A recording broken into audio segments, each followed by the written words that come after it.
Como falamos no início, já vá preparando o seu coração. Momento de não é que Deus vai falar conosco, vai continuar falando conosco. Amém?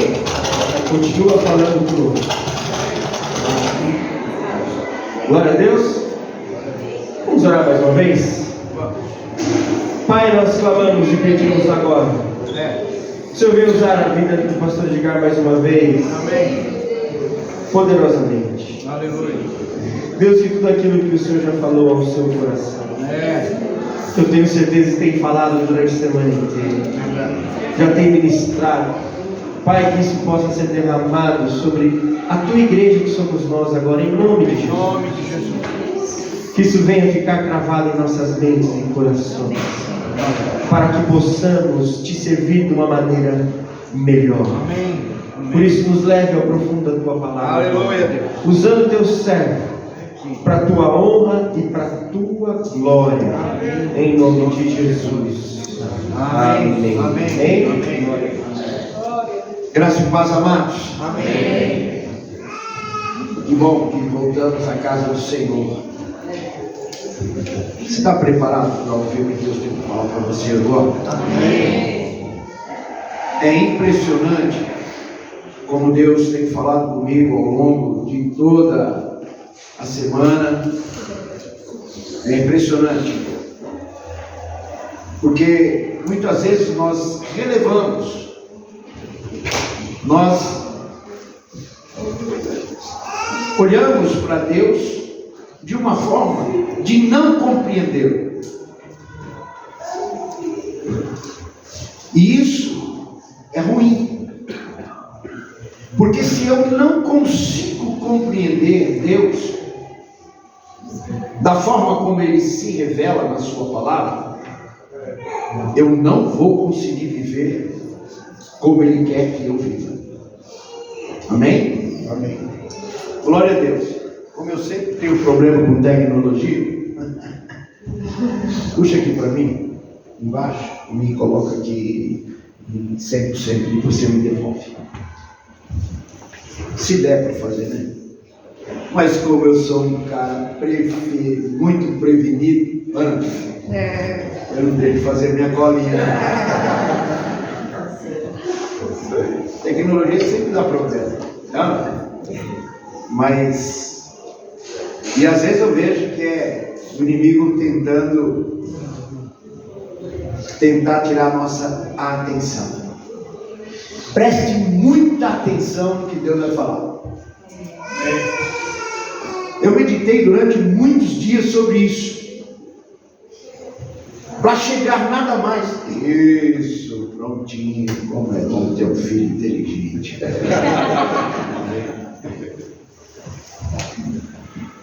Amados, a vida cristã, ela é maravilhosa de ser vivida. Porém, tem muitos cristãos que não vivem a plenitude dessa vida. E aí se perguntam: por que eu estou vivendo isso? Por que eu passei por isso? Minha vida não está legal. O que está acontecendo? Eu não estou entendendo. O Senhor me chamou, eu tenho convicção de que Ele me salvou, que Ele cravou na cruz todos os meus pecados, e os meus pecados foram perdoados. Eu não estou discutindo salvação, eu estou discutindo vida, plenitude de vida, de como viver e entender alguns problemas que eu vivo. Chega de sofrer, chega de passar por problemas e dificuldades, mas por que elas vêm?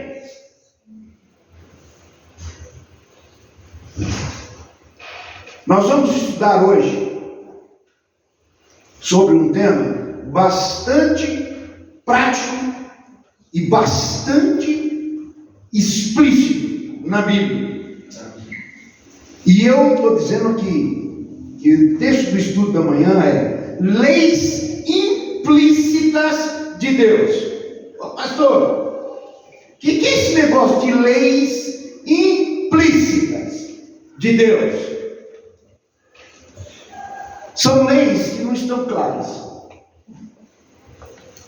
mas elas estão subentendidas.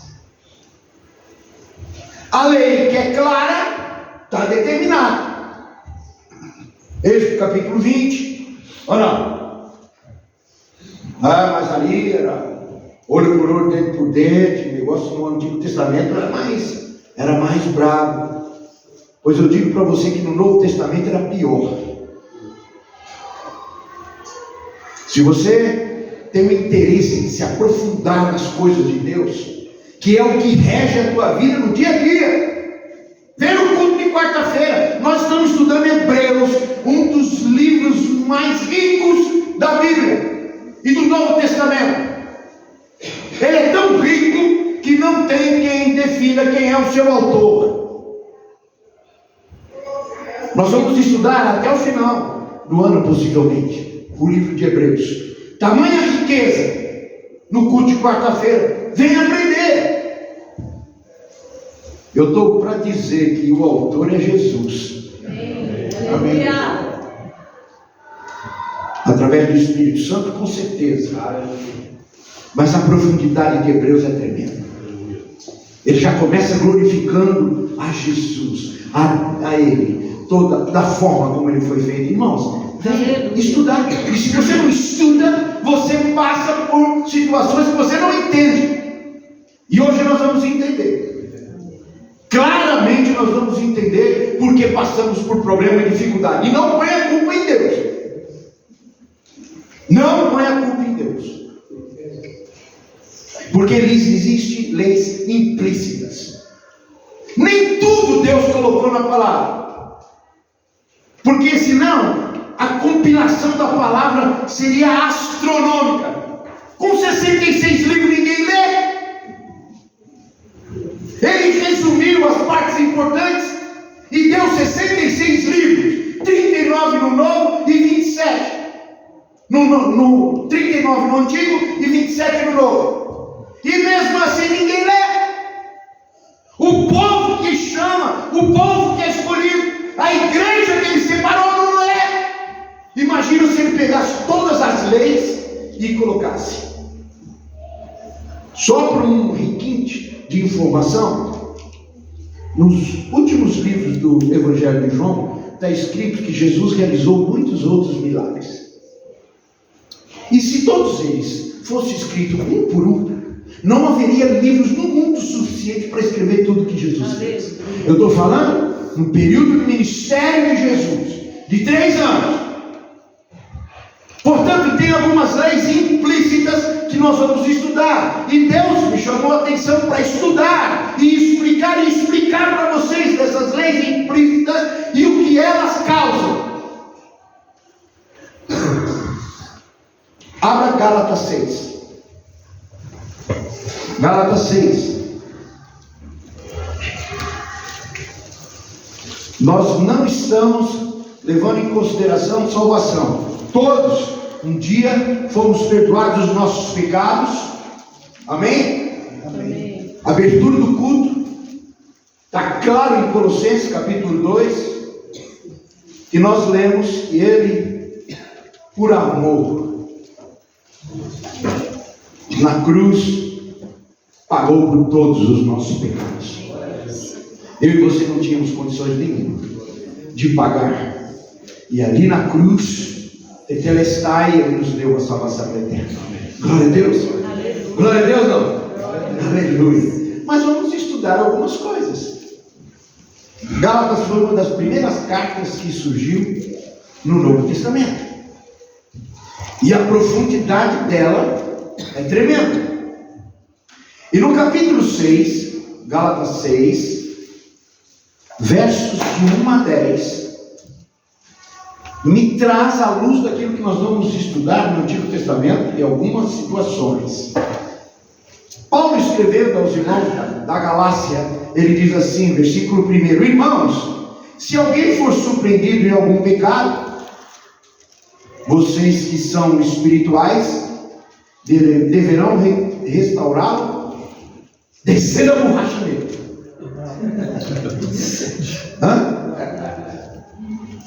Está escrito aí na sua Bíblia isso? Na minha não está. Na minha está escrito com mansidão. Fruto do Espírito Santo. Que ele há pouco, lá na frente ele vai dizer 5:22, amor, paz, longanimidade, mansidão, domínio próprio, temperança. Contra essas coisas não há lei. Vamos lá. Então vocês que são espirituais deverão restaurá-lo com mansidão. Cuide-se, porém, cada um, para que também não seja o quê? Tentado. Cuidado. Então eu tenho que tomar cuidado. Ele está chamando a atenção minha e tua. Versículo 2: levem os fardos pesados uns dos outros, e assim cumprirão o quê? A lei de Cristo. Ela é muito grande, objetiva, direta. Nós estudamos no domingo passado aqui, ou não? Quer ver a lei de Cristo? Mateus 5, 6, 7. Capítulos 5, 6, 7. O Akira pregou, o Espírito Santo tomou a vida do Akira aqui para falar sobre nós, das bem-aventuranças. Se o teu inimigo te pedir pão, mete uma pedrada na cabeça dele. Não. Está vendo a lei de Cristo? Versículo 3: se alguém se considera alguma coisa, o espiritualzão, não sendo nada, engana-se o quê? A si mesmo. 4: cada um examine as suas próprias ações, os seus próprios atos, e então poderá orgulhar-se de si mesmo, sem se comparar com ninguém.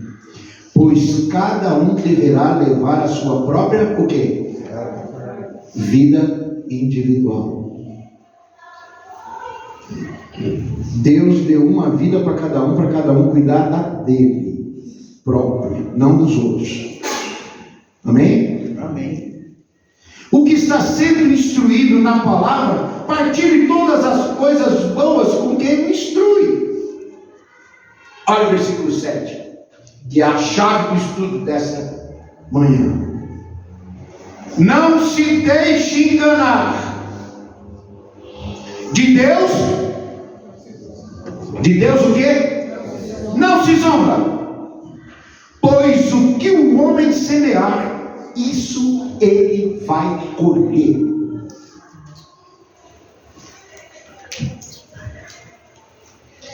Quem semeia para a sua carne, da carne colherá destruição. Mas quem semeia para o Espírito, do Espírito colherá o quê? Coisa boa.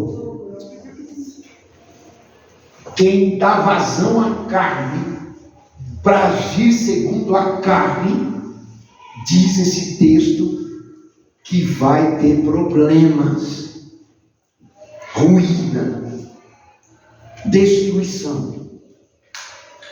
Versículo 9. E não nos cansemos de fazer o quê? Pois no tempo próprio, o quê? O que é? Nós vamos colher. Não cansem de fazer o bem, porque haverá recompensa boa.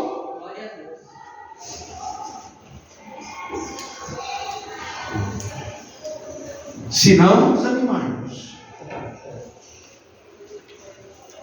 Verso 10. Portanto, enquanto temos oportunidade, enquanto vivemos a vida cristã, façamos o quê? Para quem? Para todos. Mas especialmente para quem? Está claro? Eu preciso entender, antes de falar dessas leis implícitas de Deus, como ele se revela na palavra. Ele se revela a Deus, não completamente, porque é impossível definirmos Deus. Mas ele nos dá parâmetros para que eu possa entender quem ele é e por que essas leis implícitas ele estabelece. Eu separei alguns pontos que a gente já falou algumas vezes aqui sobre os atributos de Deus. Quando ele cria a terra, ele cria tudo isso que nós temos, conhecimento, e depois ele faz, no final do 6º dia, o homem, a sua imagem e semelhança, e constitui ele um ser tricotomista igual a Deus, e dá a liberdade desse ser de escolher, de decidir, de tomar decisões. Ele começa, tudo que ele cria, ele diz, e viu Deus que era o quê? Bom. Mas quando ele faz o homem, se você prestar atenção no texto, em Gênesis 1:31, ele diz que quando ele forma o homem, ele viu que era muito bom. Tamanha é a importância que Deus dá de ter feito você e eu. Muito bom. Um ser que nós vamos ter o parâmetro dele agora, do que é. Muito bom. Quando Deus te fez, ele falou, muito bom ter feito você. Muito bom. E aí deu para esse homem o direito de dominar sobre toda a criação. O homem não tinha poder limitado. O poder do homem era ilimitado sobre tudo que Deus fez que era bom. Esse homem então começou a viver dessa maneira. Mas Deus, na sua plenitude, Ele é um Deus que compreende todas as coisas. Quem é esse Deus? Eu consigo estudar pontos de referências na palavra de Deus, Salmo 90, um deles, sobre a seidade. São os atributos. Se divide a teologia sistemática, eu já disse isso aqui, mas eu quero refrisar novamente, que existem dois tipos de campos de atributos de Deus. Os incomunicáveis, que nós não temos noção nenhuma do que é, o homem não tem noção de entender o que é, e os comunicáveis, que é aquele que o homem tem, sim, senso do que é esse tipo de atributo. Eu separei alguns aqui, vou pincelar rapidamente, porque é importante você entender isso. Um dos atributos de Deus chama-se aceidade. O que é aceidade? Ele é autoexistente. Deus sempre existiu e sempre existirá. Se um dia Ele resolver acabar com tudo, Ele continuará sendo. Ok? Então, é um Deus que Ele é autoexistente. Ninguém fez Deus. Ninguém criou Deus. Ele simplesmente é. Amém, amados? Amém. Isso é um atributo incomunicável. Não dá para entender sobre isso. Aceidade. Outro atributo de Deus é eternidade. Ele é sempre existiu e sempre existirá. Glória a Deus. Amém? Amém. Deus não se limita a tempo. Ele é um ser que não se fecha em tempo. Portanto, eternidade. Nós não temos noção do que é isso. Temos noção? Não tem noção. Eu e você temos limites. Meu pai ontem completaria 103 anos de idade se tivesse vivo. Na idade que o pai dele faleceu. Mas já faz algum tempo que ele partiu. Ou seja, Deus é eterno. Unidade. A gente pode tentar justificar isso, mas isso significa que Deus é um e que todos os atributos deles estão inclusos no seu ser o tempo inteiro, todo o tempo. A questão de unidade, ele é tudo, de tudo que nós podemos entender do que ele é. Primeiro, e a Trindade que nós estudamos, Pai, Filho e Espírito Santo, não muda esse conceito. Pelo contrário, justifica esse conceito de unidade, que é um atributo de Deus. 4. Preste atenção nesse atributo de Deus e guarda ele, além dos outros que nós estamos falando. Imutabilidade. Significa que Deus não muda jamais. Nunca. Tanto o seu ser como suas perfeições não sofrem qualquer alterações. Ele não muda, ele é o mesmo, ele age da mesma forma, ele tem seus critérios e ele não muda. Ele é imutável. Glória a Deus. Glória a Deus. Eu e você muitas vezes somos voláteis nas nossas decisões. Ou não? Somos ou não somos? Sim. Somos voláteis, inclusive, no nosso espírito. Tem dia que eu estou dando risada até para a lagartixa na parede. E tem dia que eu...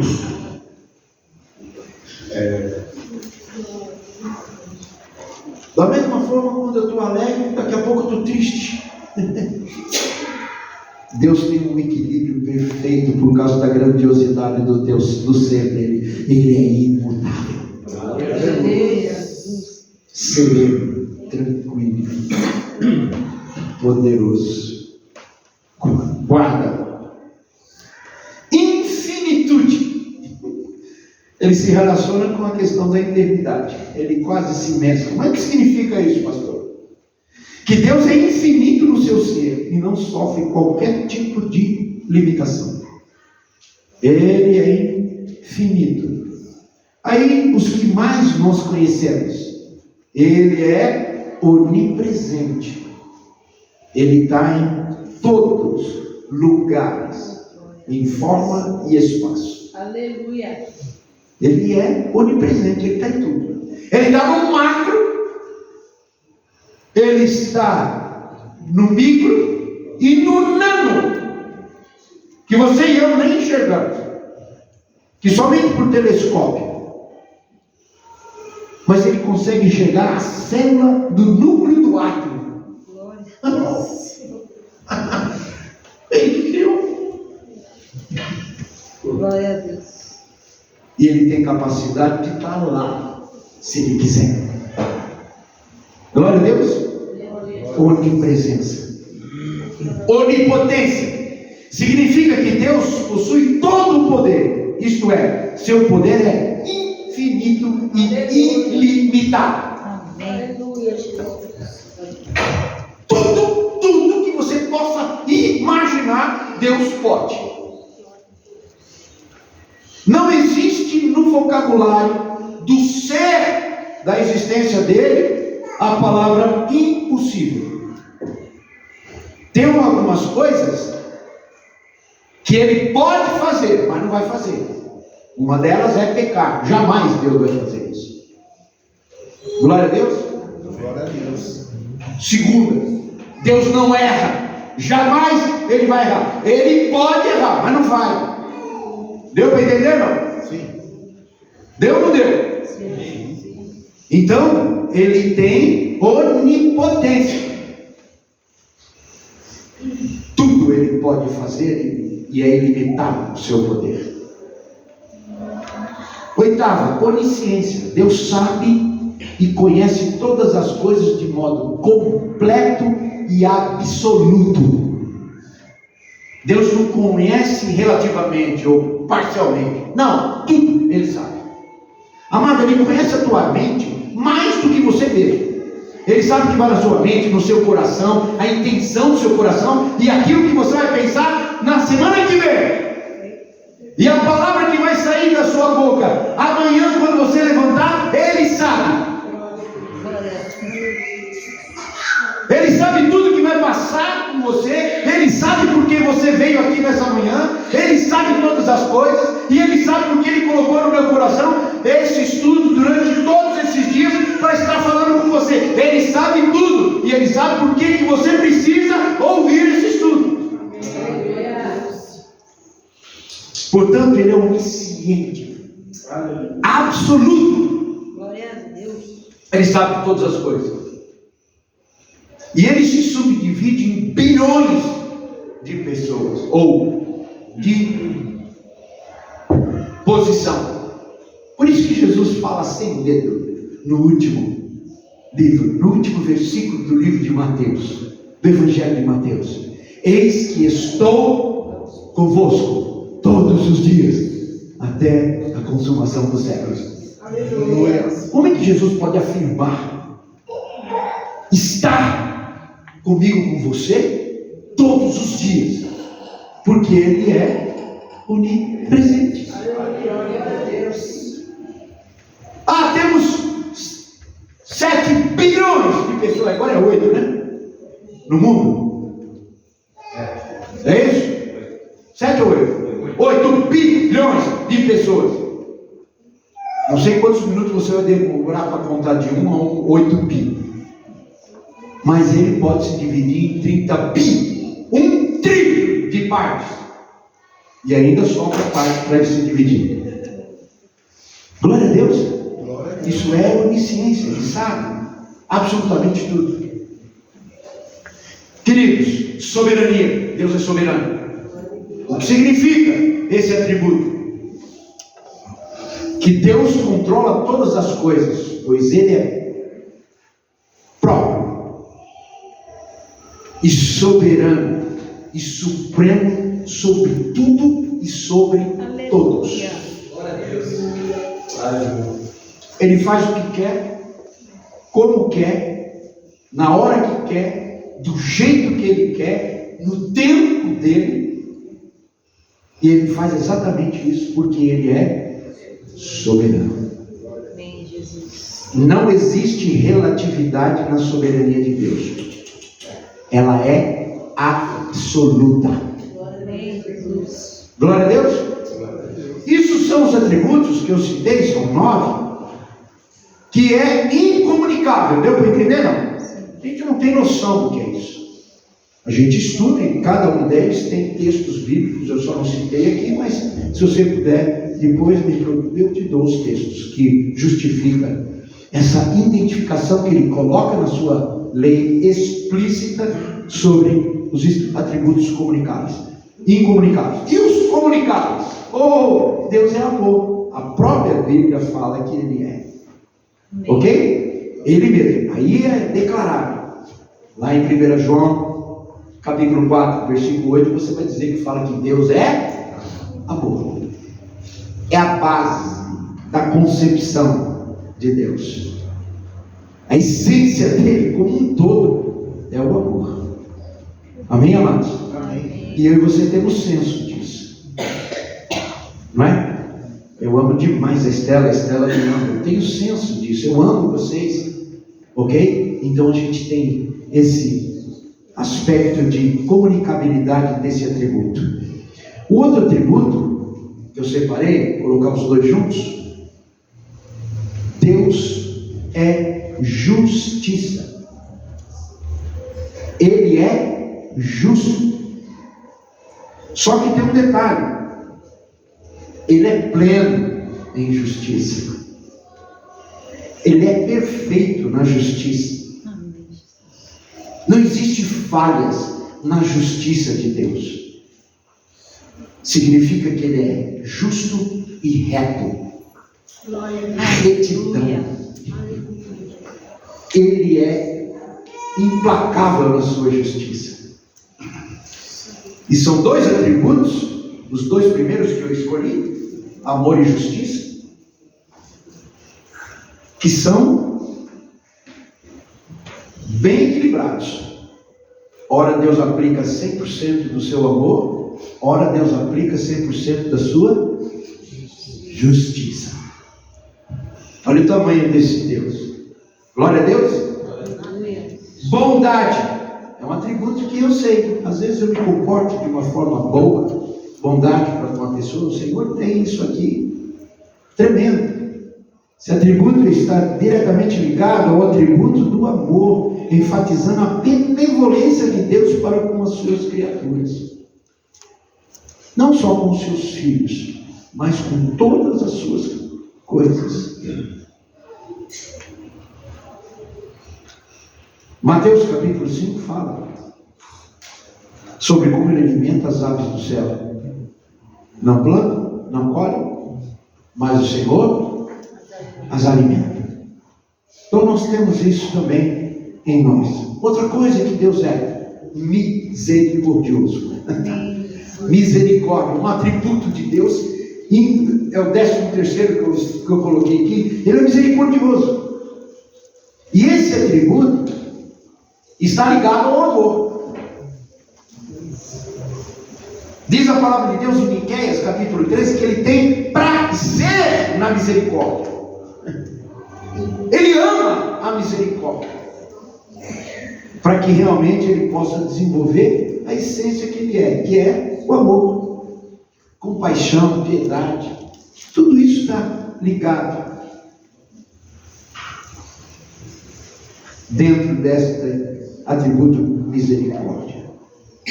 E por último, não, antepenúltimo, sabedoria. Que coisa! A gente tem senso do que é ser uma pessoa sábia, né? Significa que Deus é infinitamente sábio, de modo que Ele próprio é a própria fonte de sabedoria. Aleluia. Você quer saber o que é sabedoria?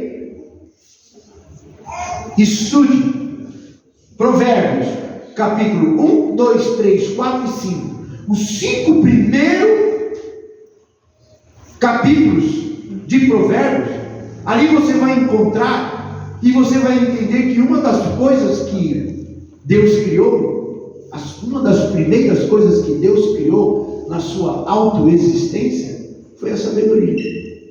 Glória a Deus. Amém. E o temor a Ele é o quê? O temor do Senhor. Temer esse Deus é o princípio da sabedoria. Glória a Deus, queridos. Amém. Santidade. Tu és santo. E cantamos isso. Significa que Deus é completamente separado do pecado. Amém. E totalmente comprometido com sua honra. Aleluia. Inabalável, intocável, impossível de ser manchada. Deus é santo.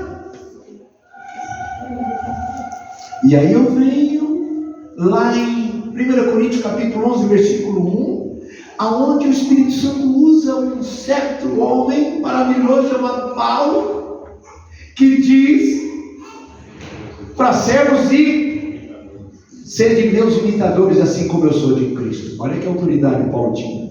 O Espírito Santo autorizou ele a escrever isso. Portanto, se Deus é santo, Ele está pedindo para que eu e você, como filhos dele, sejamos também o quê? E sejam santos em toda a vossa maneira de viver, diz a palavra do Senhor. Glória a Deus, queridos. veracidade, ele é verdadeiro. Significa que Deus e tudo que provém dele é necessariamente verdadeiro. Não existe mentira. Deus é infalível. Deus é infalível e absolutamente confiável. Aleluia. Pode confiar. Tudo que ele faz, tudo que ele diz, tudo que ele pede para você fazer, pode confiar, porque ele é verdadeiro. Amém, queridos? Amém. Atributo de veracidade, liberdade.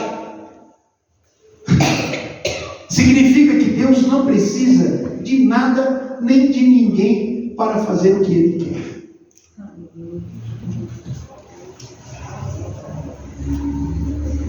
Ele é a liberdade. Quem que liberta? Jesus. Ele é essa liberdade. Ninguém pode questionar a Deus para ele não fazer algo ou deixar de fazer. Não, ele tem total domínio sobre este atributo. 18º, paz. E eu parei por aqui, tem outros mais. Ele é o príncipe. Jesus é o príncipe da paz. Esse atributo de Deus nos revela que nele próprio ou em qualquer uma das suas ações não há nenhum tipo de confusão ou desordem. Ou seja, Deus faz tudo dentro de um conceito planejado, onde todas as ações que eu posso entender que na minha vida é ruim ou não, Ele tem paz. Deu para entender, irmãos? É eu que tenho que sentir essa paz.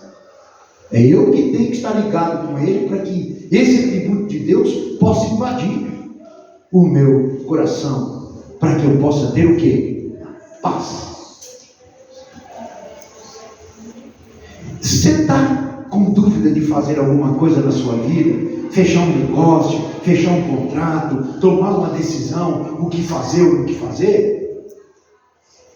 E se você tem que dar uma resposta, e você já orou e essa resposta ainda não veio nitidamente, numa lei implícita de Deus, esse atributo de Deus te coloca a decisão à frente, onde ele diz que a paz de Cristo é o árbitro das nossas decisões.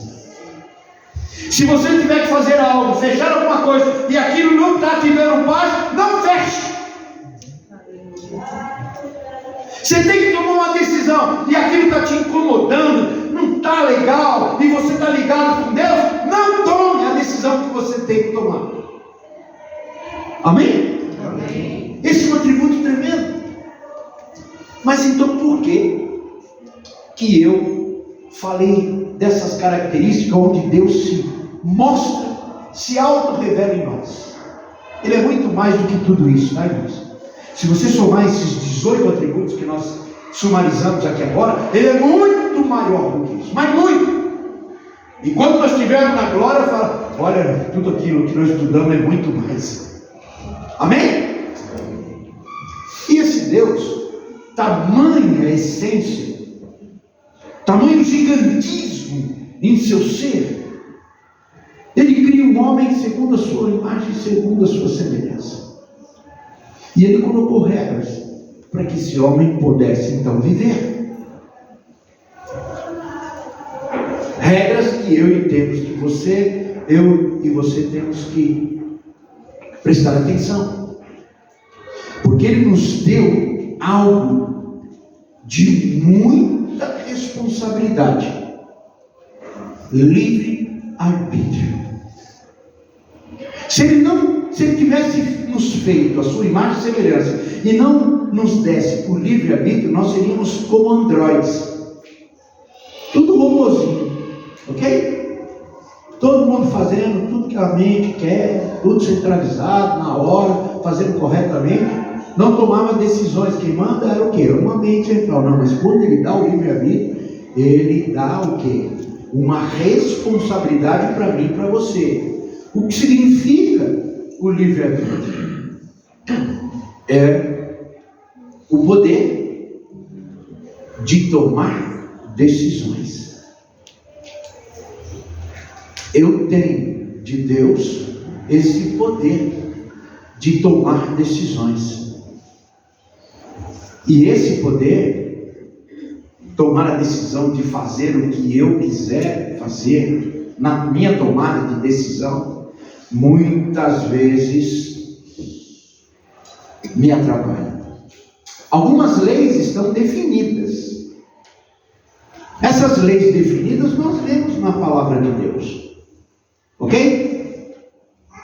Eu vou citar daqui a pouco, vou citar um exemplo, porque tudo aquilo que um pastor afirma tem que ter a sua base aonde? Aonde? Por isso nós não saímos da palavra. Falei, Senhor, me dá os textos. E Deus ia me dar os textos. Senhor, me leva. Ele falou, vai lá, vê lá. Essa aí, você vai ter que colocar essa base? É, então o texto é esse, assim por diante. Ou seja, temos que ter a fundamentação aonde? Na palavra. Está cheio de leis explícitas aqui. Ok? Essa aí você sabemos, lemos e devemos. As implícitas, aquelas que não estão claras, mas estão subentendidas, elas estão colocadas na palavra de uma forma de ações de pessoas. Como assim, pastor? Tem alguns exemplos de homens na Bíblia que foi identificado algumas leis implícitas. Eu vou citar pelo menos, que não tinha nada a ver ainda com nenhuma lei explícita estabelecida. Uma lei implícita, vou citar um exemplo. Ela não está aqui, Deus criou. Está lá em Jó capítulo 38, a partir do versículo 7, sobre quando ele questiona Jó sobre onde eu estendi o equilíbrio da terra. E se você como homem sabe, como é que eu fui e estabeleci isso? Ele criou ali o quê? A lei gravitacional. Não está escrito, mas está implícita. E a lei da gravidade diz que eu soltar esse microfone aqui agora e jogar ele no teto vai fazer o quê? É uma lei implícita. Ela não está clara, mas está subentendida. Agora vamos trazer isso para ações humanas. Vou citar o exemplo de um rapaz chamado Caim. Nasceu Abel, depois nasceu Caim. Nós sabemos dessa história. Os dois filhos masculinos, do sexo masculino, dados por Deus a Adão e Eva. Abel era pastor de ovelhas e Caim era lavrador da terra. Ok? Vieram, trouxeram então o que? Ofertas ao Senhor. O Senhor Deus se agradou da oferta de Abel, porque ele trouxe a primazia do seu rebanho, e Deus se agradou. Caim trouxe alguns frutos, mas não trouxe a primazia dos frutos que ele plantou. E Deus não se agrada disso. Como Deus é um relacionamento direto, nesse momento da história da criação, caiu no semblante de Caim por Deus não ter aceito a sua oferta. E aí Deus conversa com Caim. Está lá no capítulo 4 de Gênesis. Ô Caim, tudo bem? Eu estou vendo que teu semblante está bem mal. Por que teu semblante está assim? Por que está caído o seu semblante? Você não gostou que eu não aceitei a tua oferta? Se você fizesse essa oferta da forma correta, me trazendo a primazia de tudo que você plantou, você acha que eu não ia receber? É o modo de como você agiu que eu não aceitei. Porque você me deu qualquer coisa. E Abel, teu irmão, deu o melhor. Cuidado, Caim. O pecado que eu estou vendo dentro do teu coração está batendo a tua porta. E diz o texto que Deus fala para Caim: e cabe você dominar.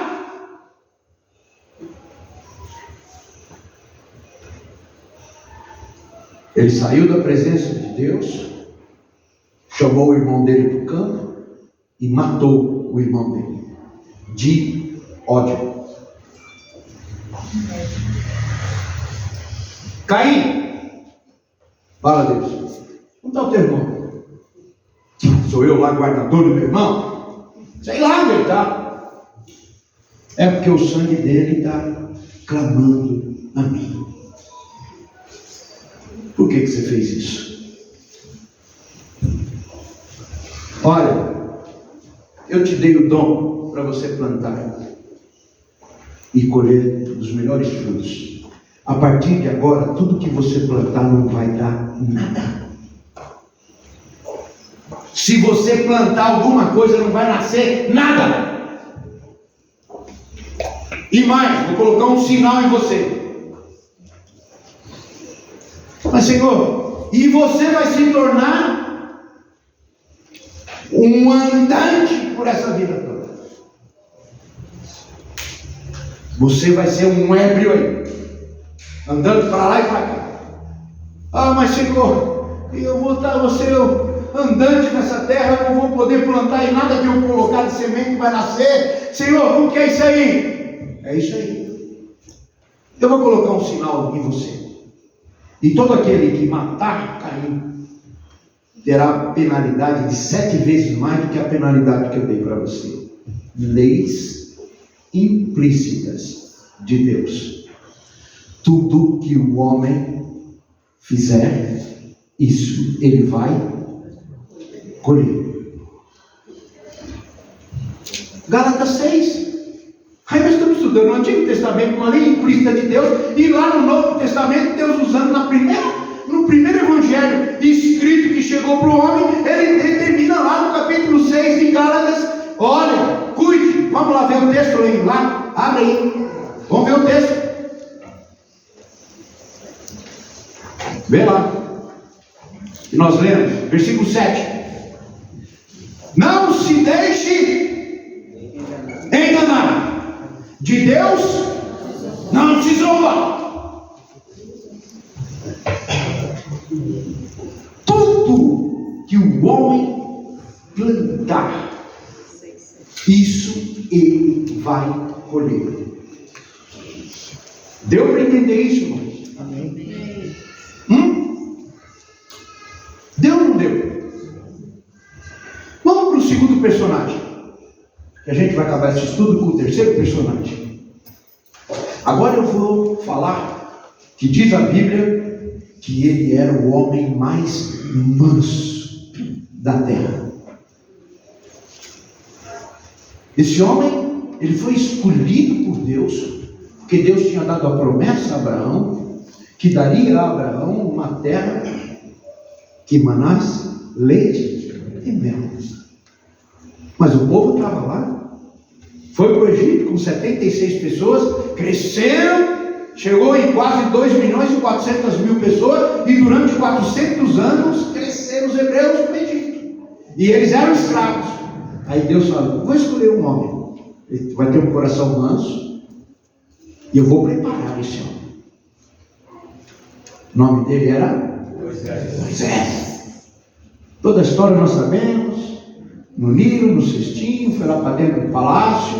Lá dentro do palácio ele tinha 9 sábios, 9 mentores, sábios dentro do Egito, para ensinar Moisés. Ele se tornou hábil em tudo que você possa imaginar, em astronomia, em matemática, em história, em artes marciais. Ele deu um jiu-jitsu e matou o egípcio com 40 anos de idade. E ele não participava do UFC. O tamanho da habilidade que ele tinha de artes marciais. Ok? Simplesmente. Ele era capacitadíssimo. 40 anos vivendo e estudando dia a dia. Um exímio político. Sabia tudo de política, que ele estava dentro do palácio de Faraó. Foi criado como filho da filha de Faraó. Sabia tudo. Escrita, posicionamento, gramática, em hebraico, em egípcio, tudo. Ele sabia perfeitamente. Tanto que Deus escolheu ele para escrever os 5 livros da Bíblia. 2.500 anos antes, ele escreve com perfeição tudo que Deus manda. Fala para Moisés e ele escreve. Moisés não pediu para Deus. Como que foi tudo desde o começo? Não, Deus que quis revelar para Moisés tudo como aconteceu. Moisés, o que é? Fala, Senhor, pois não, estou aqui. Pega uma pena. Pois não, escreve aí, Moisés. Fazer o que, Senhor? Eu quero que você vai pegar um papiro agora, você vai pegar uma tinta, uma pena e você vai escrever. Moisés não perguntou para Deus o que era, ele já sabia. Moisés foi lá, se preparou e falou, agora escreve aí, Moisés. 2.500 anos antes. No princípio criou Deus os céus e a terra era sem forma e vazia, e o Espírito de Deus pairava sobre a face das águas. Glória a Deus. E disse Deus, haja luz e houve luz. Tudo que nós estamos estudando aqui agora sobre a história de Caim, quem escreveu foi Moisés 2.500 anos depois. Por quê? Ele era hábil, inteligentíssimo. Deus prepara esse homem. Depois de uma fatalidade permissiva de Deus, ele mata o Egito e vai para a terra do seu sogro Jétero. E lá por 40 anos ele tem uma vidinha tranquila, aprende algumas habilidades que ele ainda não tinha, de trabalhar, mas Deus traz ele para um monte e se auto-revela para ele. E aí Deus permite que esse homem consiga enxergar a Deus pelas costas. Moisés, Senhor, eu quero te ver. Não, Moisés, ninguém vai viver, mas eu vou permitir que você veja entre as rochas, quando através de Jesus, a epifania de Jesus, ele consegue ver. Moisés teve uma interrupção maravilhosa, 40 anos, e quando ele recebe a ordem, ele tinha 80, falou, agora, vai lá, let my people go, fala isso para Faraó, deixa o meu povo ir. Senhor, eu vou libertar o povo. Você está preparado, Moisés. Deus nunca vai pedir para você fazer uma coisa e não vai te preparar para você fazer. Glória a Deus.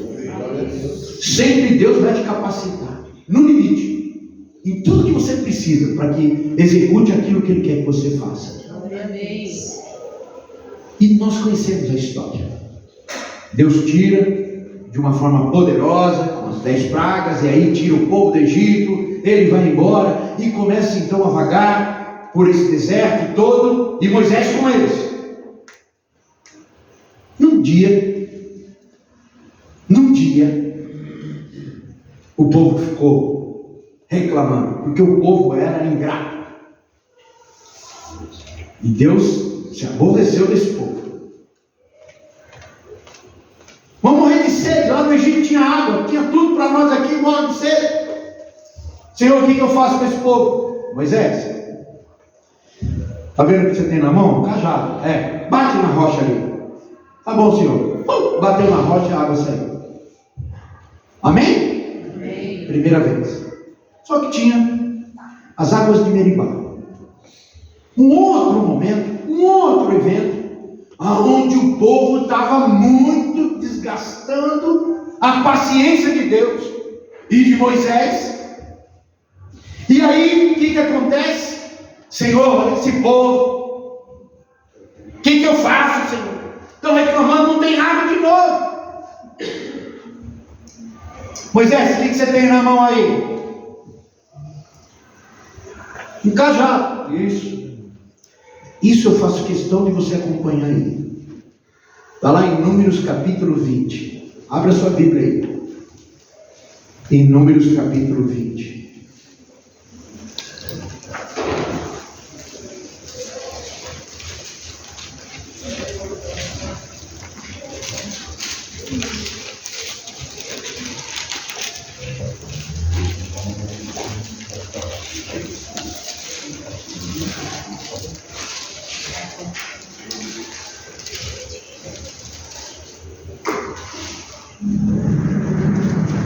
A partir do versículo 7, a gente já está resumindo essa história para chegar numa lei implícita de Deus. Então o Senhor ordenou a Moisés. Estava reclamando do quê? O povo estava reclamando de água. Versículo 7. Então o Senhor ordenou a Moisés: toma teu cajado e reúne a comunidade toda. Olha a ordem de Deus, claro. Tu e teu irmão Arão. Em seguida, sobre os olhos de todo o povo, fale com a rocha, que faça a rocha fluir água. Farás, pois, jorrar a água da rocha, e darás de beber ao povo e também aos animais. Instrução clara de Deus? Ou não? Sim. Clara? Sim. Muito clara. Vamos lá. Versículo 9. Então Moisés pegou o seu cajado que estava diante do Senhor, como lhe havia instruído. Moisés e Arão reuniram uma congregação diante da rocha. E em seguida Moisés exclamou: ouve agora, rebeldes, será que teremos de fazer jorrar água desta rocha para vos saciar a sede? Em seguida Moisés ergueu o braço e o que diz a tua tradução aí? Ele bateu na rocha. Quantas vezes? 2.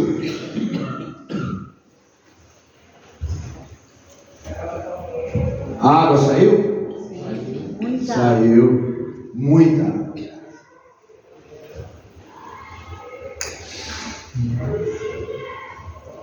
E saciou a sede de todo o povo e de seus rebanhos. Contudo, versículo 12, olha a lei implícita de Deus ali. Disse o Senhor a Moisés e Arão: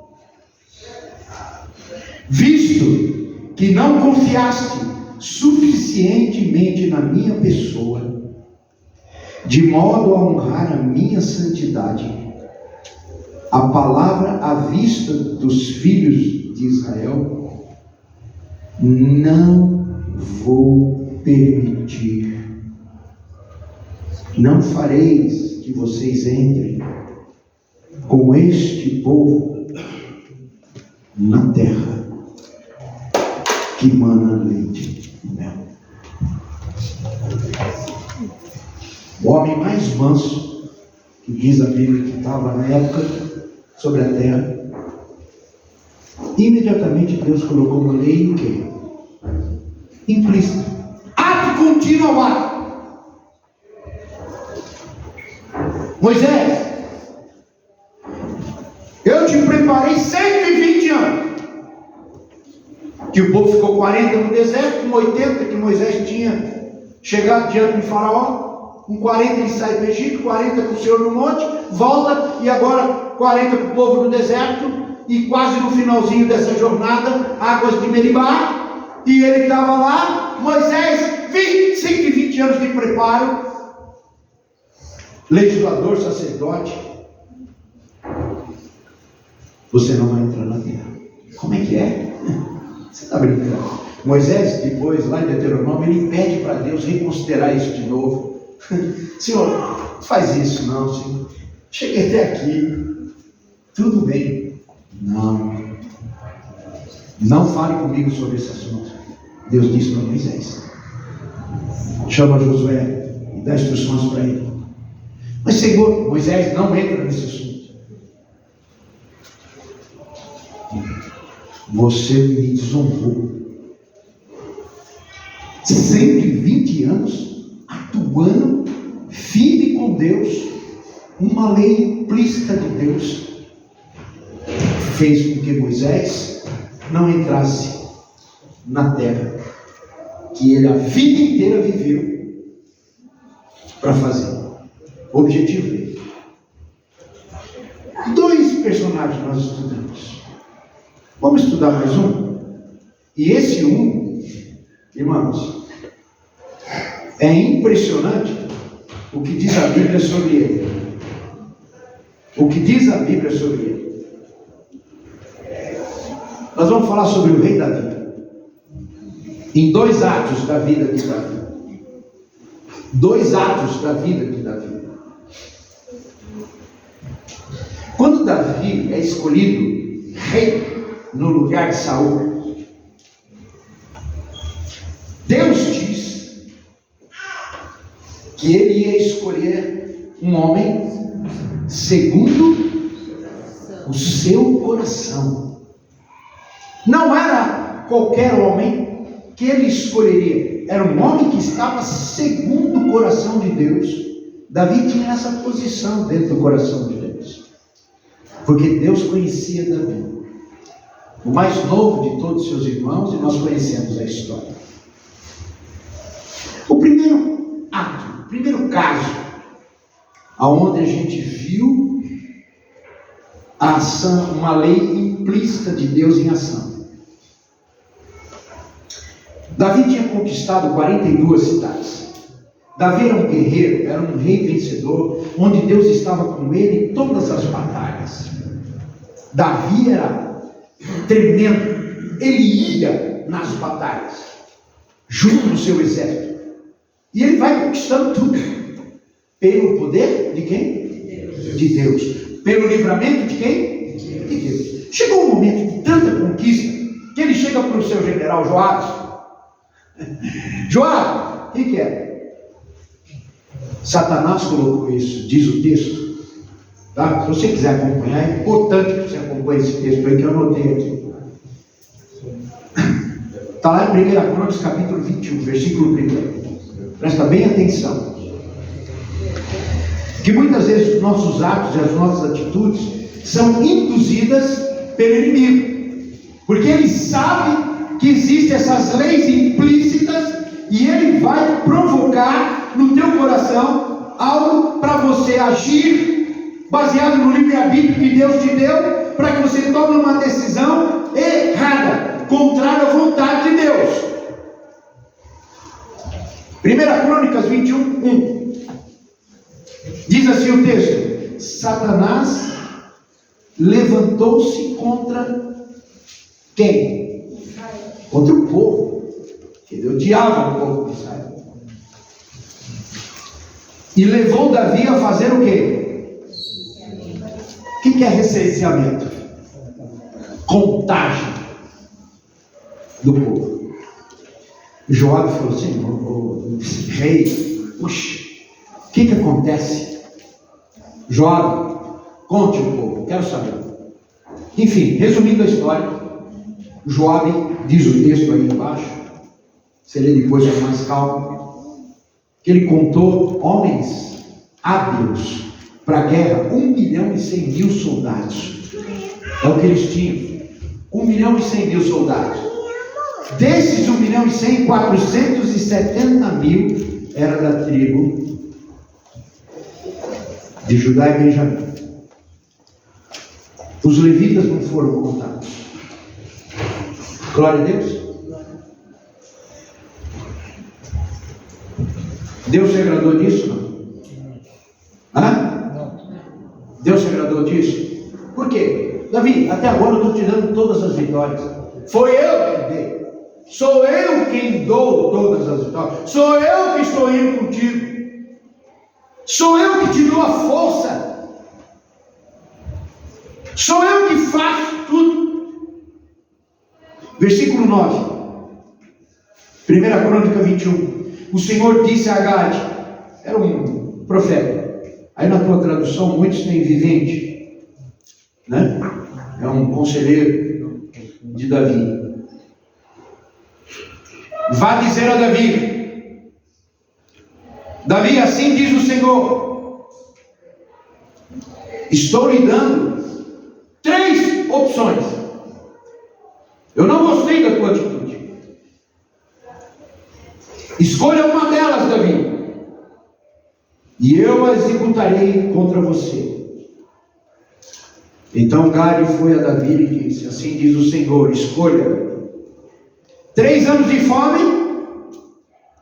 3 meses fugindo dos seus adversários inimigos, perseguido pela espada deles, ou 3 dias de espada do Senhor.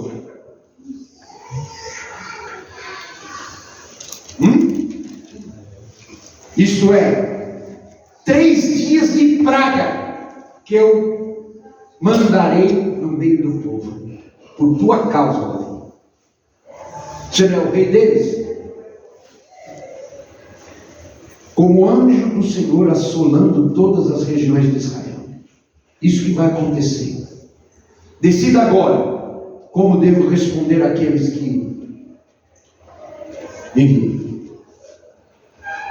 Aí Davi responde, versículo 13: é grande a minha angústia, prefiro cair na mão do Senhor, pois é grande a seu atributo, misericordioso, e não nas mãos dos homens. Versículo 14: então o Senhor enviou uma praga sobre Israel pela escolha de Davi. E quantas pessoas? 70.000 homens morreram. 3 dias de praga. Diz o texto ainda que Deus queria destruir Jerusalém. Não somente isso. E Ele manda um anjo com uma espada em cima de Jerusalém para destruir Jerusalém. Mas aí Davi se arrepende. Davi e todos os líderes se arrependem. Aí Deus fala para o anjo: não faça isso. Leis implícitas de Deus. Segundo ato de Davi.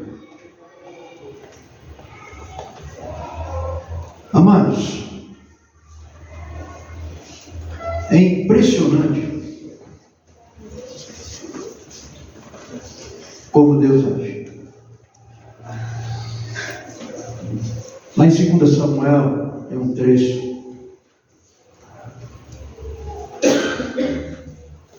e a história desse homem, um homem segundo o coração de Deus, já tinha passado nesse mesmo problema, experimentando uma lei implícita de Deus contra a vida dele.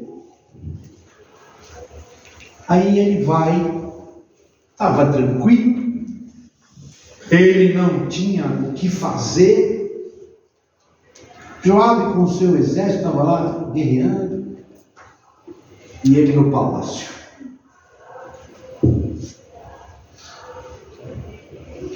Um belo dia ele está lá no palácio, sem fazer nada, mente vazia, oficina do diabo. Já viu que está bem, não? Hã? Sim. Aí ele vai tomar um solzinho, e ele olha no terraço de uma casa que dava para ver de onde ele estava no palácio, e ele viu uma mulher tomando banho na sua casa. E aí surgiu no coração dele o quê?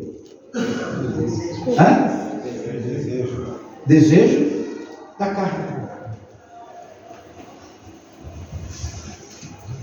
Chama ela aqui. Como que era? E quem é aquela? Betseba. Chama ela aqui. Mas chama ela. E a história você sabe, né? Abra a Bíblia em Êxodo capítulo 20. Abra a sua Bíblia aí em Êxodo capítulo 20. As leis explícitas de Deus. E que Davi sabia muito bem quais eram elas. Davi tinha isso de cor na sua mente.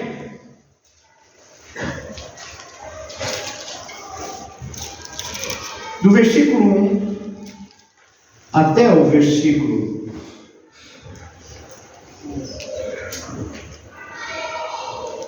11, são 4 leis sobre o comportamento que o homem teria que ter de Deus. Não terás outro Deus diante de mim, não farás para ti imagem de escultura, nem que a semelhante do céu, nem embaixo na terra. Vai. Versículo 12. Honra o teu pai e tua mãe, para que se prolonguem os teus dias na terra que Deus te dá. Certo? Primeiro mandamento, 6º, com promessa. É o único. Verso 13. O que ele diz aí? Não matarás. Verso 14. Não adulterarás. Verso 15. Não furtarás. Verso 16. Verso 17. Não cobiçarás a casa do teu próximo, não cobiçarás a mulher do teu próximo, nem seus servos ou sua serva, nem seu boi ou jumento, nem coisa alguma que lhe pertence ou pertença ao teu próximo. Dos 10 mandamentos, 6 mandamentos voltados para a família, Davi cometeu quando ele faz aquele segundo ato. Tem ideia disso? Tem ideia do peso? Desonrou o pai e mãe. Não importa que ele era rei de Israel, ele desonrou a casa do seu pai.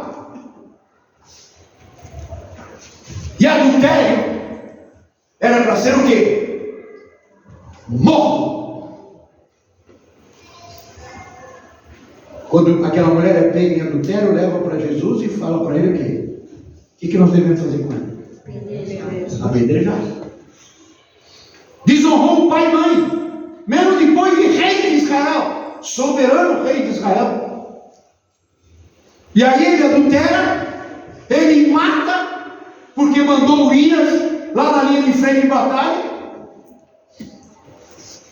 Joabe, por quê? Betseba chega para ele e fala: Davi, o que é? Estou grávida. Como? Estou grávida. E meu marido está lá na guerra. Urias está lá na guerra. Manda chamar o Urias, rápido. Manda chamar ele. E manda ele para a casa dele, para descansar. Dá umas férias coletivas para ele, rapidinho. Tira ele lá da batalha. E manda ele para a casa dele. Aí a gente dá um jeito desse filho que vai nascer, né? Só que Urias não vai para casa, ele fica dentro do quartel. E no outro dia foram falar para Davi: Davi, Urias não foi para a casa dele. Como que foi?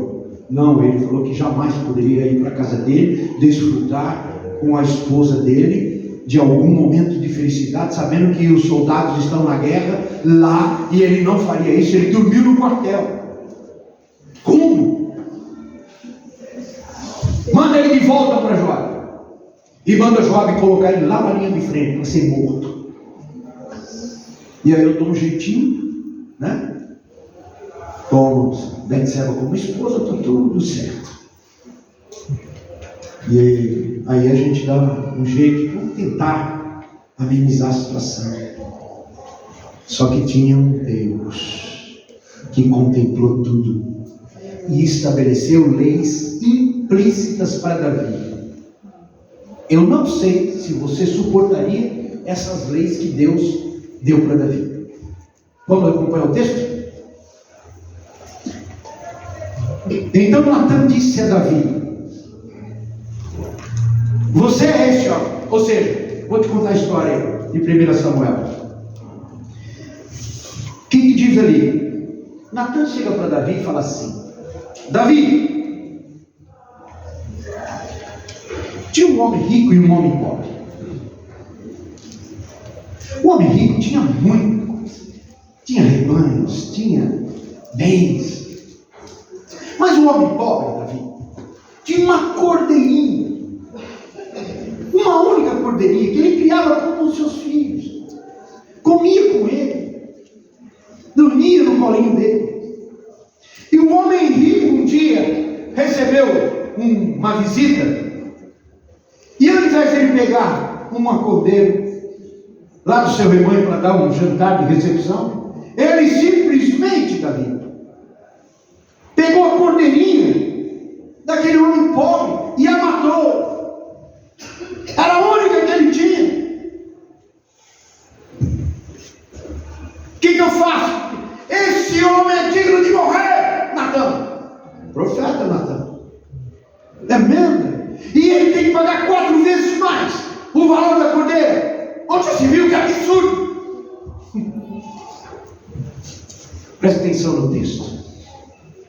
Então Natan disse a Davi: você é esse homem, Davi.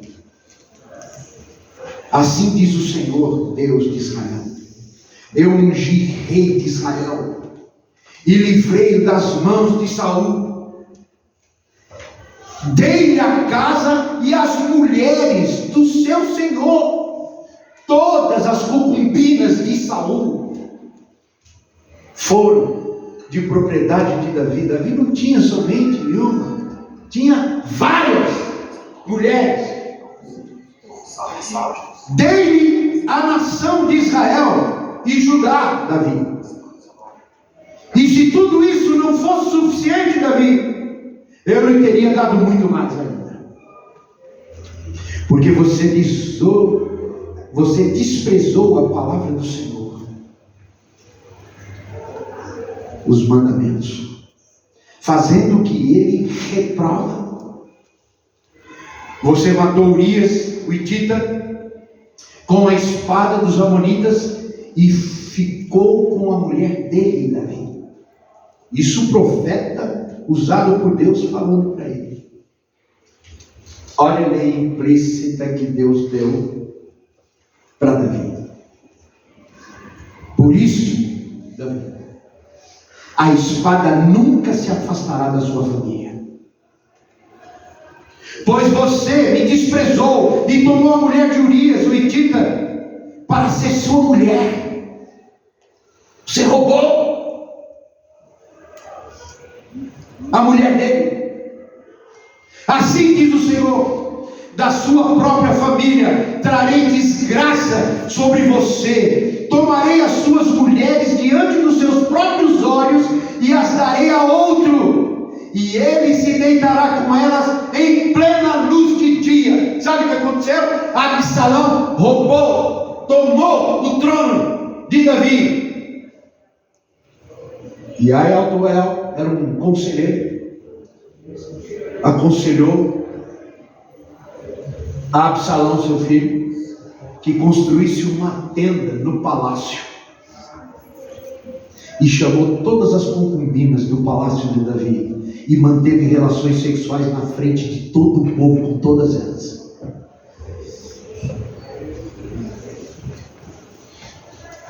Leis implícitas de Deus. Verso 12: você fez isso às escondidas, mas eu farei diante de todo o povo de Israel, em plena luz do dia. Então Davi disse a Natan: pequei contra o Senhor. E Natan respondeu: o Senhor perdoou o seu pecado, Davi. Você não morrerá. Entretanto, uma vez que você insultou o Senhor, o menino que está no ventre de Betseba morrerá. Ele não vai viver. Davi recebeu de Deus o perdão, se vestiu de saco 7 dias ali, jejuando, não queria comer, não fazia nada tal, durante 7 dias, pedindo a Deus que salvasse o menino, mas Deus tinha dado a lei implícita: o menino não vai viver. Eu te perdoei, mas o menino não vai viver.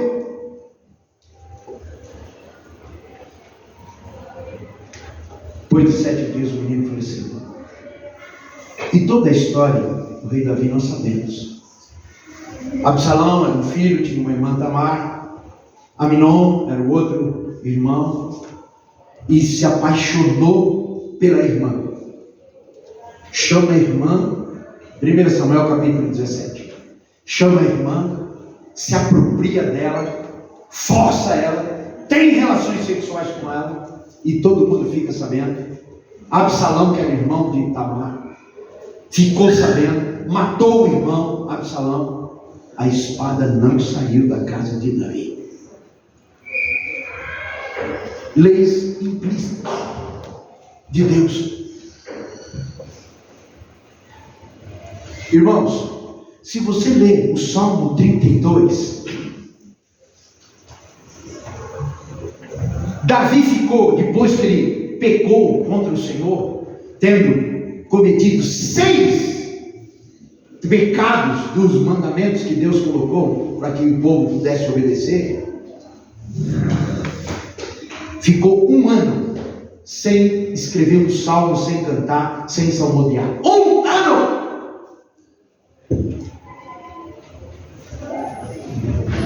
Até que entrou o que é no coração de Davi? O que?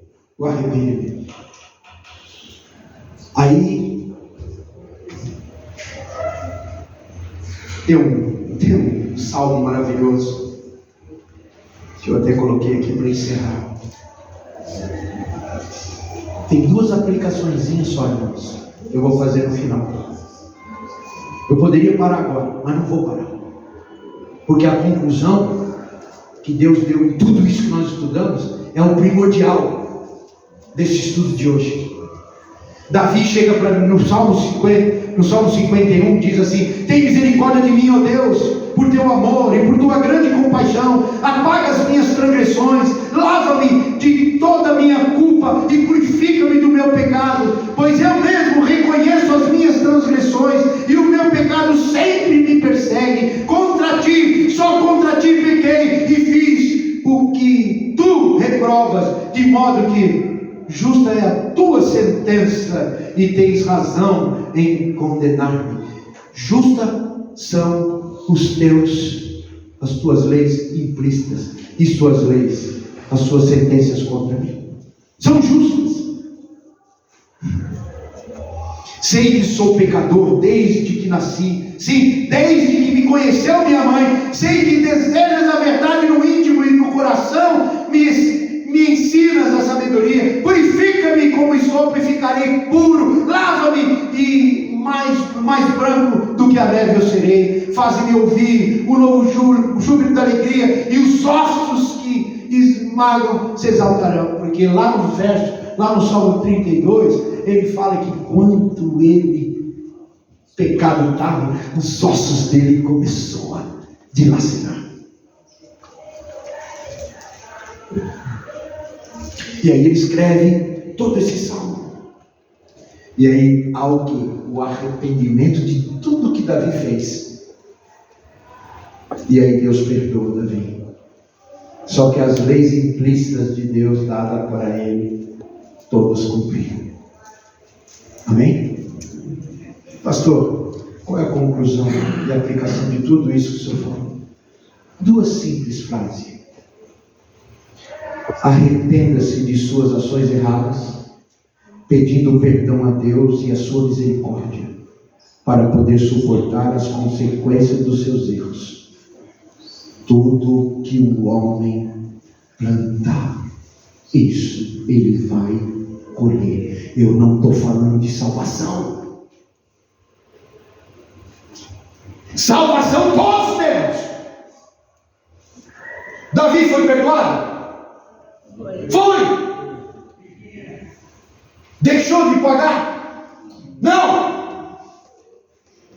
Moisés foi perdoado? Foi, mas não entrou. Implorou para Deus. Quando Deus levou ele para o monte e falou: olha toda essa campina, essa é a terra que eu estou prometendo para Abraão e para o meu povo. Olha só, uma terra que manda leite e mel. Senhor, deixa eu entrar. Não! As leis implícitas de Deus, pouco importa se o homem ou não reconhece ele como Senhor. É a lei que ele deu para o homem. Se esse homem vai tê-lo como Senhor ou não, não importa. Ou seja, toda vez que eu faço algo de bom, por isso que ele insiste em Gálatas 6, façam bem.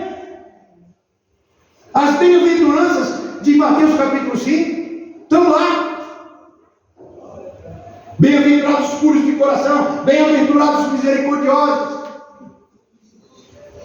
Toda vez, essa é a lei implícita de Deus. Toda vez que o homem faz um ato bom, um copo d'água, uma palavra, uma ação, qualquer coisa, deu uma esmola de coração, fez um ato benéfico, imediatamente Deus pode ou não emitir uma nota promissória de crédito, e ele estipula o crédito. E naquele lugar ele coloca qual é o crédito. E assina e coloca a data de vencimento. Ele pode ou não fazer isso. Na maioria das vezes ele faz. Porque ele falou que em Gálatas teríamos a recompensa de toda ação benéfica. Amém? Amém. Estão comigo ou não? Sim. Estão dentro desse texto? Sim. Ele assina.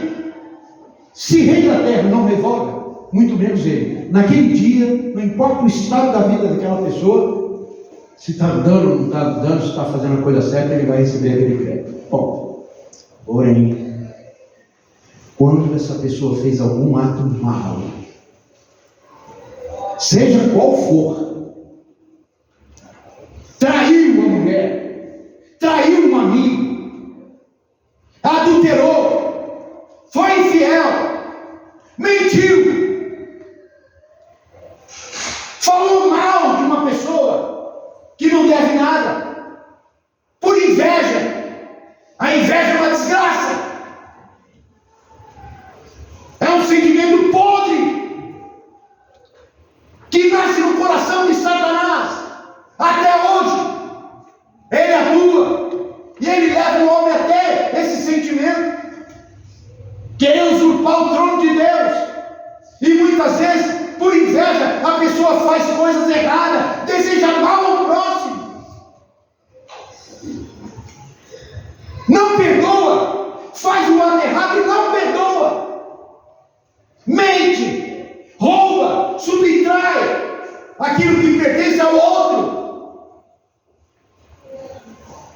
Na mesma hora desse ato, Deus emite uma nota. Pode, até que por misericórdia, não emitir, mas ele pode emitir se ele quiser, porque ele é soberano. Ele emite uma nota de débito e determina qual é o débito e põe a data daquele débito. E eu quero dizer um parênteses aqui, tá? Não se trata de valores monetários aqui, porque Deus não precisa de dinheiro de ninguém. Eu quero dever R$1 bilhão para você, meu irmão, porque eu vou trabalhar minha vida inteira e vou tentar pagar. Eu não quero dever R$1 para Deus, porque eu não sei como ele cobra. Como é que ele vai estabelecer a lei implícita sobre o meu ato mal? E ele coloca esse valor e assim, pum, 1 minuto depois eu me arrependo do ato feito. Aí ele aplica os dois atributos dele: misericórdia e amor. Te perdoo, meu filho. Davi, pequei contra o Senhor. Oh, Davi, o Senhor te perdoou. Porém, você escolheu. Senhor, me perdoa. Eu não podia ter batido na rocha. Aquela rocha representava Cristo. Eu não podia ter feito isso e bati 2 vezes aí. O Senhor pediu para falar. Pois é, Moisés. Você não vai entrar. Deixa eu entrar. Não, não vai. 1 minuto depois você se arrepende. Deus vai te perdoar, meu irmão. Mas se Ele escrever uma nova Bíblia, você vai ter que pagar. Por amor, Ele vai até te ajudar a pagar. E vai estar contigo no dia do pagamento. Mas você vai ter que pagar. São leis implícitas de Deus. Eu não estou falando de salvação, porque aqui no texto que nós entramos aqui no início do culto, está falando que o Senhor pagou todos os nossos pecados na cruz. Amém, amados? Amém. Você vai ser salvo, nós também vamos ser, todos nós seremos. Mas existe um preço, porque de Deus não se zomba. O que eu quero, como segunda aplicação disso para você é: procure viver uma vida cristã verdadeira e busque viver os ensinamentos de Cristo, pois certamente receberás bênçãos de Deus por vivê-las em obediência ao Senhor. Amém? Amém. O que eu e você temos que fazer? Todos nós pecamos, todos nós já falhamos, e todos nós passamos por problemas e dificuldades na nossa vida. Eu quero que você entenda que tudo aquilo que você viveu e que você não gostou de ter vivido pode ter sido alguma fatura que Deus tenha colocado. Eu não estou dizendo que Deus emite as faturas, eu estou dizendo que Deus pode emitir. Eu não estou afirmando que Deus emite uma fatura. Eu estou dizendo que Ele é soberano e baseado nessas experiências desses irmãos que viveram. Eu estou falando do homem segundo o coração de Deus. Eu estou falando do homem que Ele escolheu para libertar o povo dele. Quem dirá eu? Quem dirá eu? O que eu e você temos que fazer? Senhor, tenha misericórdia de mim. Eu não tinha esse entendimento. Senhor, me perdoa. Eu me arrependo. Se humilhe diante de Deus, para que Ele possa vir e estar com você nas leis implícitas que porventura Ele pode ter emitido contra a sua vida, meu irmão. Entenda isso e para de ser um crente qualquer. Pare de ser um crente nominal. Pare de culpar Deus em tudo. Ele é santo. Aleluia. E Ele exige que eu também seja. O sacrifício que Jesus fez na cruz do Calvário, pela graça, não foi de graça. Foi de graça. Quanto custou para Ele sair da glória, da majestade dEle e se tornar e se fazer carne e morrer por mim e por você? Você acha que isso é qualquer coisa? Você acha que é um preço qualquer? É um preço muito, muito alto. E eu tenho que refletir na minha vida como eu tenho que me comportar diante do Senhor em toda maneira de viver. Amém. Deus tem falado comigo já há uns 20 dias sobre isso, irmãos. Eu não posso viver de qualquer jeito. E não posso culpar Deus. Amém? Amém. Estão comigo? Não? Amém. Vocês entenderam o recado? Amém. Deixa de ser mole. Ficar vivendo uma vida de autocomiseração e achar que Deus é o culpado. Coitadinho de mim, que coitadinho. Deus quer que você viva uma vida boa, uma vida verdadeira, uma vida de cristão verdadeiro, onde o mundo olhe para você e veja Cristo na sua vida, não um crente derrotado, cheio de mimimi.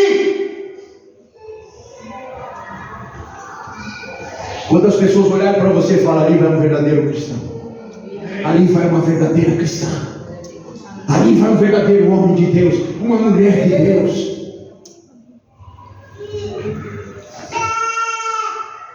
Eu quero que todos possam ter entendido essa mensagem. Amém. Glória a Deus. Você não pode sair daqui, meu irmão, sem refletir na sua vida e ter algumas coisas que você tem que corrigir. Quantas vezes você já ouviu aqui desse culto? Quantas vezes? Que o pecado na vida do cristão é um acidente. Não é que eu não vou errar. Não. Deus é misericordioso. É um dos atributos que nós estudamos. Está ligado com o amor. Sabe o que diz o Salmo 32, no primeiro verso? Bem-aventurado o homem cuja os seus pecados são o quê? Perdoados. Davi experimentou isso. Mais do que feliz é esse homem, que quando ele erra, por misericórdia, vê Deus no arrependimento e não emite a fatura direto. Esse é mais do que feliz. Amém? Amém. Glória a Deus. Eu não sei, mas eu refleti muito na minha vida também, durante fazer esse estudo todo. Eu poderia ter vivido muito melhor do que eu vivi. Não que eu não viva uma vida boa, não. Mas muitas coisas na minha vida eu passei porque não tinha esse entendimento. Glória a Deus. Deu a entender? Amém. Toda vez que eu desobedecer a Deus, eu corro o risco de receber uma lei implícita de Deus. Cuidado, meu irmão.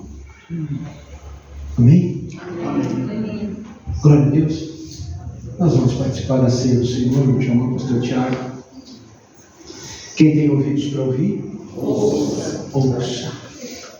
E esse é o momento, enquanto o grupo de louvor estiver cantando aqui agora, eu quero que você reflita. Deus é Deus, Ele é vivo, Ele não é uma teoria, Ele não é uma teoria, Ele é uma realidade. E no momento que nós vamos agora, em memória, participar da ceia do Senhor, esse é o momento de se derramar diante dEle e pedir misericórdia. Ele tem prazer nessa misericórdia, porque Ele é 100% amor, mas Ele é 100% justo também. Ele é 100% santo, e Ele quer que eu e você sejamos também. Ele nos ama, e se Ele nos trouxe aqui para meditarmos na palavra dEle da forma como meditamos hoje, é porque Ele espera que você reconheça tudo que Ele falou e se derrame na presença dEle. Aleluia. Glória a Deus. Glória a Deus. Deus vai mover nos nossos corações, o meu também. Aleluia, Jesus. Vai mover da nossa mente, do nosso coração, para esse tão precioso momento agora. Aleluia. Obrigado, Deus, porque mensagens como essa, Senhor, é prova do Teu amor e da Tua misericórdia para conosco. Tenha misericórdia de mim por tudo aquilo que eu fiz, que entristeceu Teu coração. Tenha misericórdia, Senhor. Tenha misericórdia e passa o sangue de Jesus sobre a nossa vida e nos perdoa, Senhor, e nos ajude a ser vitoriosos em todas as circunstâncias da nossa vida. Aleluia. Em nome de Jesus. Vou chamar as duas diaconisas para participar conosco da ceia. Rapidinho.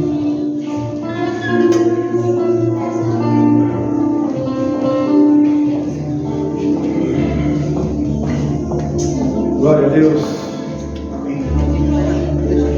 No momento onde, depois de uma palavra dessa, a direção clara de Deus para mim e para a sua vida, fechar essa palavra com essa ceia, trazendo à memória aquilo que Ele fez por nós, como um compromisso de nos alinharmos com Ele, de que fazemos assim como lemos ali em Gálatas, fazer o bem, já que temos essas leis implícitas, tanto para o débito.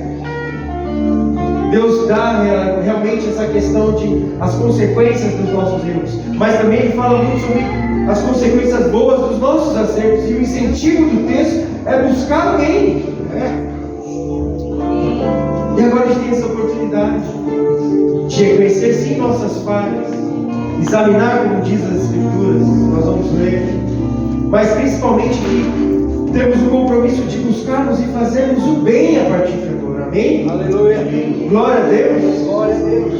A palavra diz assim lá em 1 Coríntios capítulo 11: pois recebi do Senhor que também lhes entreguei, que o Senhor Jesus, à noite que foi traído, Ele tomou o pão e, tendo dado graças, partiu e disse: isto é o meu corpo, que é dado em favor de vocês. Façam isso em memória de mim. Da mesma forma, depois da ceia, Ele tomou o cálice e Ele disse: esse cálice é nova aliança no meu sangue. Façam isso sempre que o beberem em memória de mim. Porque sempre que comerem deste pão e beberem deste cálice, vocês anunciam a morte do Senhor até que Ele venha. Aleluia. Portanto, o que fazer? Portanto, todo aquele que comer o pão ou beber do cálice do Senhor indignamente será culpado de pecar contra o corpo e o sangue de Cristo. Aqui Ele dá uma orientação. Aqui não é qualquer um que pode comer desse pão e tomar desse cálice. É só aquele que sabe o que Cristo fez por você. Só aquele que sabe, como falamos no começo, que Cristo pagou aquela escrita de dívida com tetelestai. Aleluia. Você sabe disso, entende isso. E mais do que isso, você quer assumir esse compromisso de fazer o bem. Já que tem essas leis implícitas, você quer fazer o bem para receber o bem, amém? Você está assumindo esse compromisso diante de Deus. Por isso, então, Ele fala no versículo 28: examinem cada um a si mesmo. E então coma do pão e beba do cálice. Pois quem come e bebe sem discernir o corpo do Senhor, come e bebe para a própria condenação. Amém?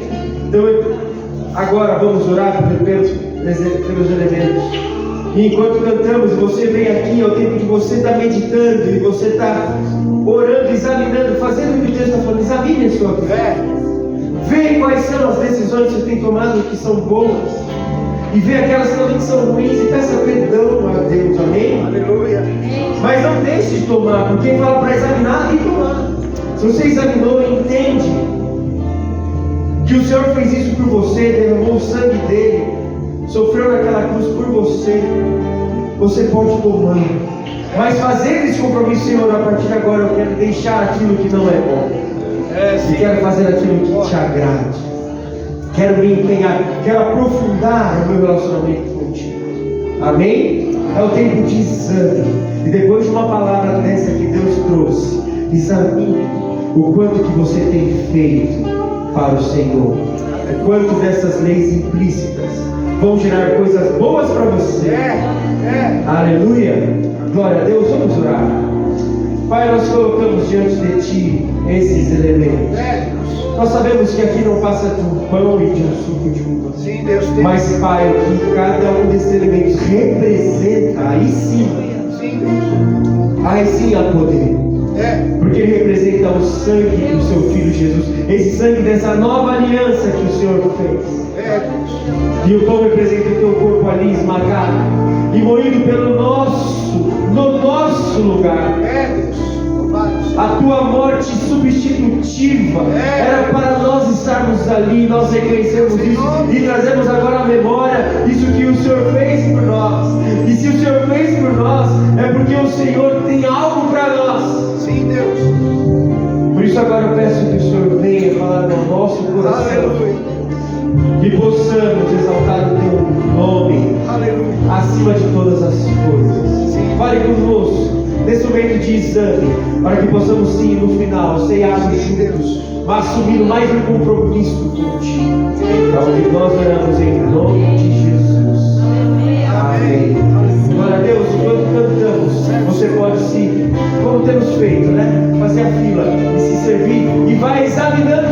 coração. Amém?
Romanos 11, 13 é o que nós acabamos de cantar e é o que nós estamos cantando.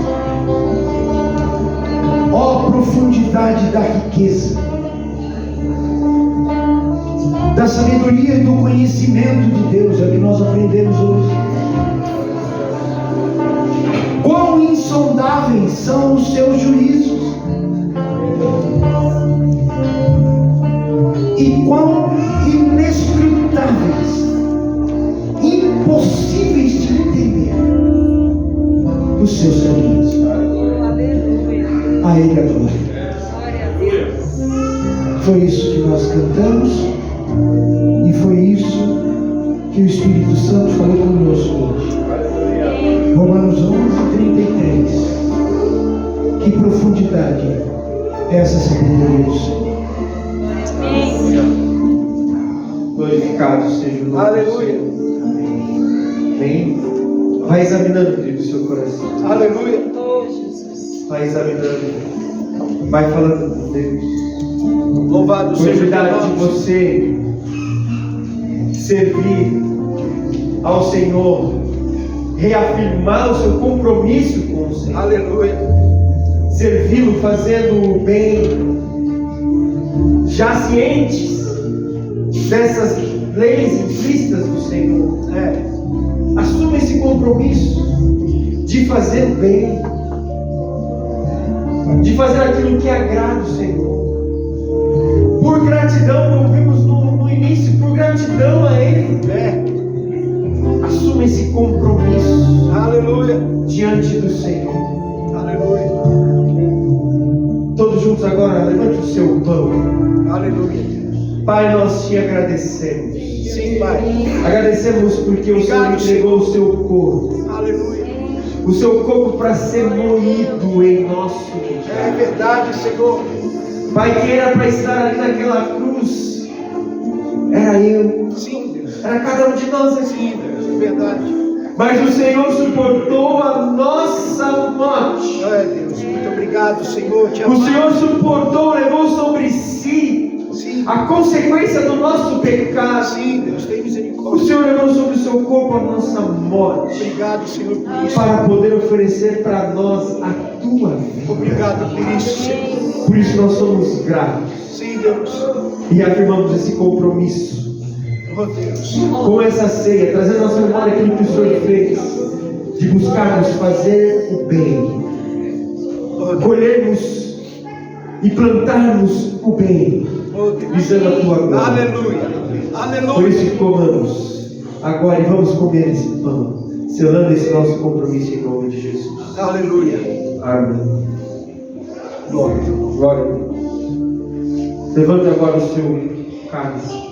Glória ao teu nome, Senhor. Aleluia. O Senhor sabe o que está no teu coração. O Senhor sabe o que você, cada um aqui, falou com Ele. E por isso, Pai, nós colocamos diante de Ti. Sim, Deus amado. Receba cada compromisso que foi feito aqui nessa manhã. Em nome de Jesus. Agradecemos porque o Senhor fala conosco. Sim, Deus. E agradecemos porque o Senhor derramou esse sangue naquela cruz. Sim, Pai Santo. O sangue que nos dá vida. Sim, Deus. O sangue com o qual o Senhor escreveu na nossa escrita de dívida tetelestai. Aleluia. E nós te glorificamos por isso. E queremos agora, dentro disso que o Senhor falou conosco na sua palavra, assumir um compromisso contigo de fazer o bem por gratidão. Aleluia. Para que o mundo veja em nós a tua luz. Aleluia. E glorifique o Senhor. Por isso agora selamos esse compromisso mais uma vez Deus amado. de te buscarmos e fazermos a tua vontade, Senhor. Por isso bebemos agora desse cálice, em nome de Jesus. Aleluia. Glória ao teu nome, Senhor. Glorificado seja o teu nome. Exaltado seja o teu nome. Nós te louvamos, nós te amamos. Te amamos, Senhor.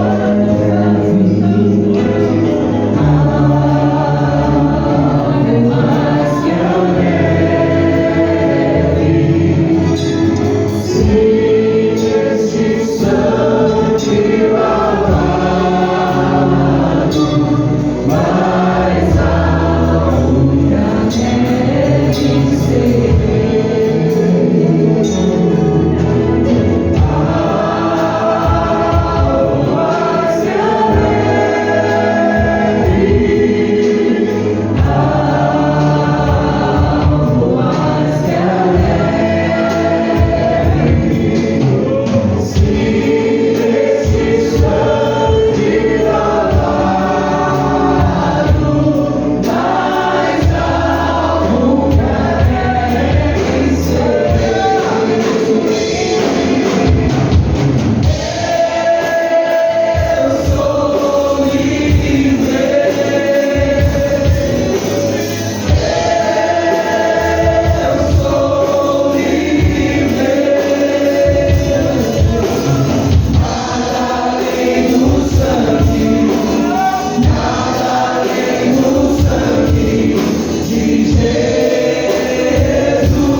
teu amor, Senhor.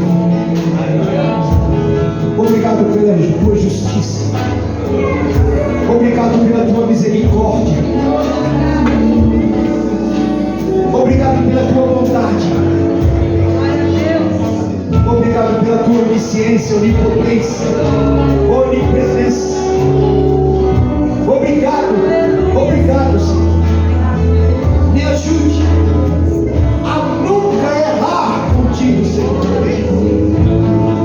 Me ajude a viver a vida que o Senhor quer que eu viva. Eu abençoo, Senhor, a cada irmão, a cada irmã que esteve aqui nesta manhã. Eu abençoo o seu lar, eu abençoo os seus negócios, eu abençoo a sua saúde, a sua dispensa, eu abençoo tudo, Senhor. E obrigado porque tu és esse Deus tão sublime e maravilhoso em nossas vidas.